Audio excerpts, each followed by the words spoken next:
አርሶ አደር ወግ በሚል ሰባተኛው ሀገራዊ ምርጫ ምክንያት በማድረግ ያዘጋጀነው ፕሮግራም ነው። እንግዲህ በከተማችን 11 የገጠር ቀበሌዎች አሉ። ከነሱ ነው አርሶ አደሮችን ወደዚህ ወደ አንድ ቦታ አምጥተን እየተወያየን ያለው። በምርጫችን ዙሪያ ነው ውይይታችን። ይህ አካባቢ እንግዲህ የመረጥንበት የገጠር ኮሪደር ሰርተን ያሳየንበት አካባቢ ነው። የዚህ ይሄ ሌላኛው ዓላማው ይህን የገጠር ኮሪደር የሁሉም አርሶ አደር እንዲኖረው ለማድረግ በማሰብ የተዘጋጀ ነው። እንግዲህ ቤቶችን አይተዋል፣ የተሰራውን ስራ አይተዋል። ተግባራት የተፈጸሙባቸው አጭር ቀናቶች፣ አጭር ጊዜዎች በአጭር ወር ውስጥ እንዲህ መፈጸም እንደሚችል ትምህርት የተወሰደበትና አንዱ አርሶ አደር ከሌላው አርሶ አደር ጋር ስለ አካባቢው፣ ስለ ሰላሙ፣ ስለ ምርጫው የተወያየበት ትልቅ መድረካችን የነበረው። እንግዲህ ማህበረሰባዊ አንድነትም ከማምጣት አኳያ የኛ ከተማ ህብረ ብሔራዊ ከተማ ነው። ሁሉም እምነት፣ ሁሉም የአካባቢ ብሔር ብሔረሰቦች የሚኖሩበት አካባቢ ስለሆነ አንድ ላይ ሆነው በጋራ የመከሩበት ቀን ነው። እንግዲህ በብልጽግና በነሱም ወግ ላይ በርካታ እኛ በብዙ መልኩ ያልገለጽናቸውን ስራዎች ብልጽግና ምን ስራ እንደሰራ በአርሶ አደሩ አንደበት ሲሰማ እጅግ በጣም እንዴት ህዝብ አስተዋይ አርሶ አደራችን እንዴት አስተዋይ ህዝብ እንደሆነ የተረዳንበት ነው።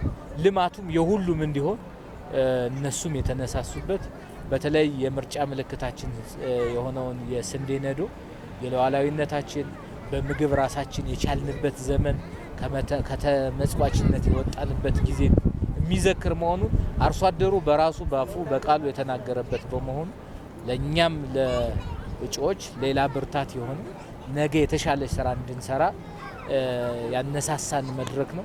ህዝብ በዚህ ደረጃ አብሮን ከጎናችን ሆኖ ልማትን ደግፎ ሰላሙን እኔ ራሴ ለማረጋገጥ በሚል ሰላሙን የሚያረጋግጥበትና ግንቦት 24 ደግሞ በነቂስ ወጥቶ ምርጫው የሚያካሂድበት መሆኑን ቃል የገባበት ነው።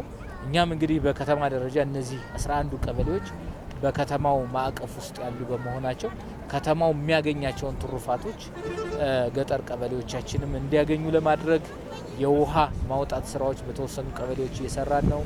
የመብራት ስራ ይህም ቀበሌ አስገብተን ተጠቃሚ የሆነበት ነው። አንዳንዶቹ የመንገድ ክሪቲካል ችግር የሆነባቸው እነሱን ስራ ጀምረናል።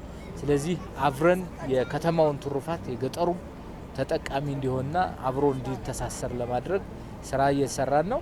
የኑሮ ውድነትና የስራ እድል ፈጠራ ላይ ልዩ ትኩረት እንድናደርግም ህዝባችን አደራ ጭምር የሰጠን በመሆኑ ይህንንም ለማድረግ እኛ የህዝባችን አደራ ተቀብለን በርካታ ስራዎችን የምንሰራ ነው የሚሆን።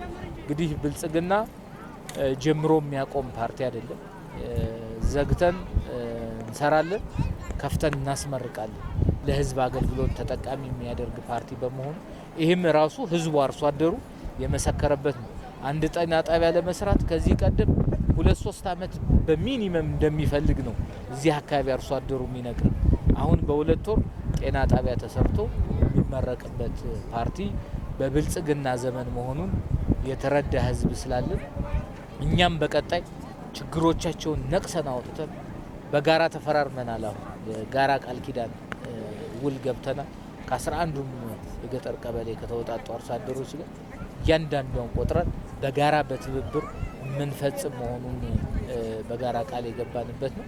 እንግዲህ ምርጫውንም በነቂስ ወጥተው እንደሚመርጡ ዛሬ ቃል የተገባበት እና ብዙ ልምድ የተወሰደበት አንዱ ከተሻለው ለሌላው ትምህርት የተቃሰመበት በመሆኑ በተለይ የገጠር ኮሪደር በክልላችንም የመጀመሪያውና ቀዳሚው ነው።